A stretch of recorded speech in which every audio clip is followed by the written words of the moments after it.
Ladies and gentlemen, better late than never. We're going live. We're doing it. We're doing a late start to today's episode, which is the sneaky obstacle to moving forward. Now, have you ever made a mistake? You don't have to say anything. It's okay. I don't want to call you out. You ever made a mistake, or you've done something, or you didn't follow through on something you wanted to for yourself? How did you react in that situation? A common reaction that a lot of us do is we denigrate ourselves. We beat ourselves up, say, idiot, can't believe I did that. Oh my God, I should have known better. Ugh, I'm so retarded. Whatever you say to yourself, you beat yourself up, right? That is a very common practice. And that is the sneaky obstacle. That methodology for trying to whip yourself in line is very flawed and very counterproductive. It hurts you. It doesn't do what you think it's going to do. So the logic behind denigrating yourself when you make a mistake or you don't do something up to your expectations is, okay, I've got to teach myself that I did this incorrectly. I made a mistake. So I'm going to yell at myself, beat myself up, call myself names, whatever you do. And that will teach me not to do that thing again. That's kind of the logic behind it. It makes sense that you would get this because we grow up and this is how a lot of people are raised. You know, you make a mistake, you go into the road. Hey, what do you think you're doing? Are you stupid? Watch both ways before you go on the road. Well, whatever. And we kind of learn, oh, okay. When somebody makes a mistake, you yell at them. You call them stupid. You kind of become condescending or you hurtful towards them. That way they know it doesn't feel good and I won't do it again. That's the logic behind it, right? However, in actuality, what happens when you beat yourself up? You talk this way to yourself, call yourself names, tell yourself you're not good enough or you never do it right or whatever you say to yourself, is you create this dichotomy within yourself. So you're talking to someone, right? And you think, oh, it's just me. But there's a voice, and that's like the judge or arbiter who's saying, you're stupid, you're an idiot, you don't get it right. That voice is talking to someone, and that's the person who made the mistake, or probably closer to the real you. That person is like, oh, okay.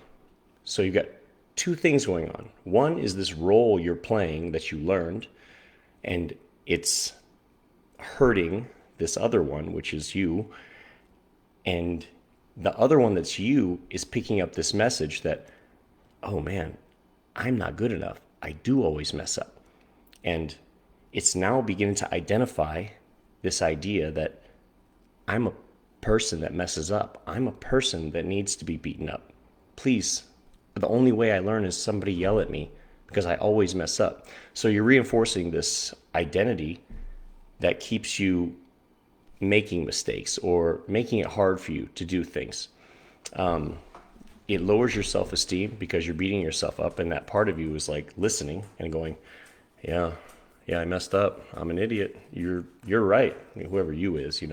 And then one of the other effects is you're more likely to lie to yourself, to hide from yourself, because it doesn't feel good to be, whipped in line, to be beaten into shape. It feels bad. It hurts. So you want to rationalize your actions. You lie to yourself. No, I didn't do it for that reason. No, well, yeah, you shouldn't do that. And then, when you start rationalizing your actions to yourself, like, I should have watched where I was going. That was all my fault. I'm an idiot. It kind of gives you this free reign to treat other people like that too. It's a different subject, but you'll notice that people that are looking at other people going, person's a freaking idiot. Who does that? Like, guy just ran a red light. There's nobody runs a red light. You just retard. Like, okay. Right? But because deep down, that's what you're doing to yourself. So you think it's normal. And that's your tendency, right? So what do you do instead of whipping yourself in line and trying to beat yourself up? The answer is pretty much the opposite. You want to be understanding. You want to be kind. You want to be compassionate towards yourself. because in actuality, you're a human, and messing up, quote unquote, which is just somebody's rules, whoever made them up, but messing up is just normal. We're all going to do things. That's completely normal. To think that we never will mess up, that's a faulty, distorted belief. And it's more in line with the other approach of self-denigration, because you're putting yourself in this position where you're thinking, you messed up, you bad. It doesn't really work like that. In truth, it's everybody messes up, and that's okay. Let's see what we can do to learn from that, right? And it's more objective. It's less emotional.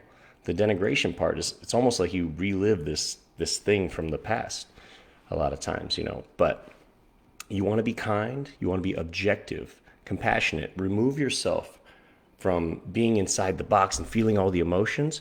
Just step back for a moment. Okay.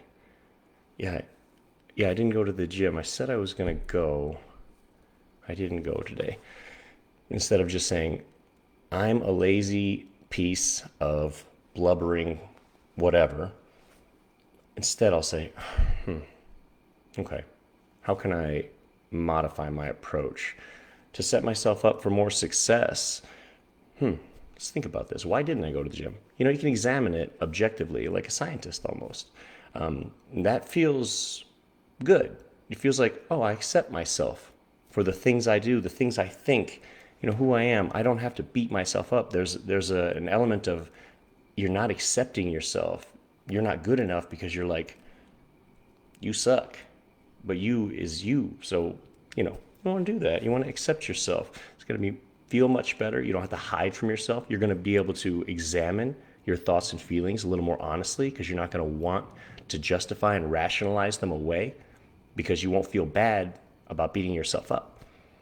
So it feels good to be kind and compassionate, and it's probably more in line with the truth, reality. It's not nearly as distorted of a thought as, you suck, you always do this, you're never going to learn, or whatever thoughts you give yourself that kind of beats you up, So with that, I'm going to say, learn to be kind, learn to be compassionate with yourself. Always start with yourself. It's okay. Everything is okay.